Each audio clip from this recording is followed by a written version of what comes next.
నమస్తే, welcome to AP news. Thorrur municipality కేంద్రంలోని వేసవి సెలవుల్లో కూడా విద్యార్థులకు క్లాసులు నిర్వహిస్తున్న శ్రీ చైతన్య పాఠశాల గుర్తింపును రద్దు చేయాలని ఎస్ఎఫ్ఐ మహబూబాబాద్ జిల్లా కార్యదర్శి పట్ల మధు డిమాండ్ చేశారు. ఈ సందర్భంగా తొర్రూరు మండలం కమిటీ ఆధ్వర్యంలో శ్రీ చైతన్య పాఠశాల ముందు ధర్నా జరిగింది. అనంతరం ఆయన మాట్లాడుతూ ప్రభుత్వం విద్యార్థులకు వేసవి సెలవులు ప్రకటించినా సరే శ్రీ చైతన్య యాజమాన్యం ప్రభుత్వ ఆదేశాలు బేఖాతరు చేస్తూ క్లాసులు నిర్వహిస్తుందని మండిపడ్డారు. విద్యార్థులకు ఉపశమనం కోసం ప్రభుత్వం సెలవులు ప్రకటించిన శ్రీ చైతన్య పాఠశాల యాజమాన్యం విద్యార్థులకు క్లాసులు నిర్వహిస్తూ విద్యార్థులను తీవ్ర ఇబ్బందులకు గురి చేస్తుందని మండిపడ్డారు. జిల్లా విద్యాశాఖ అధికారులు వెంటనే స్పందించి వేసవి సెలవుల్లో క్లాసులు నిర్వహిస్తున్న చైతన్య పాఠశాల గుర్తింపును రద్దు చేయాలని డిమాండ్ చేశారు. లేని ఎడల ఎస్ఎఫ్ఐ ఆధ్వర్యంలో పెద్ద ఎత్తున ధర్నాలకు పూనుకుంటామని హెచ్చరించారు. కార్యక్రమంలో ఎస్ఎఫ్ఐ జిల్లా నాయకులు ఎండి అమీర్, తొర్రూరు మండల అధ్యక్షులు కళ్యాణి, ఆకాష్, తరుణ్, మండల ఉపాధ్యక్షుడు మహేష్, మండల నాయకులు సందీప్, ప్రవీణ్, మహేష్, వినోద్, ప్రకాష్ పాల్గొన్నారు.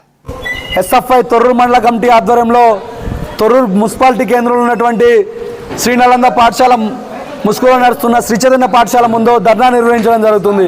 ఎందుకంటే ఈరోజు ప్రభుత్వం గత 10 రోజుల నుండే వేసవి సెలవులు ప్రకటించినా సరే శ్రీ చైతన్య పాఠశాల యాజమాన్యం ఏదైతే ప్రభుత్వ నిబంధనల విరుద్ధంగా ప్రభుత్వ ఆదేశాలు బేగదారి చేస్తూ ఈరోజు శ్రీ చైతన్య పాఠశాల నడిపించిన పరిస్థితి ఉంది. ఎందుకంటే విద్యార్థులకు వేసవి సెలవులు అనగానే వెంటనే వేడి తట్టుకోలేక ఈరోజు వేసవి సెలవులు ఇచ్చే పరిస్థితి ఉంది.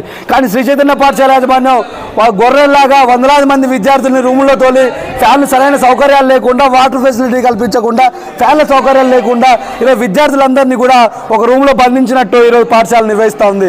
దీన్ని ఈరోజు ఎస్ఎఫ్ఐకి ఖండిస్తున్నాం.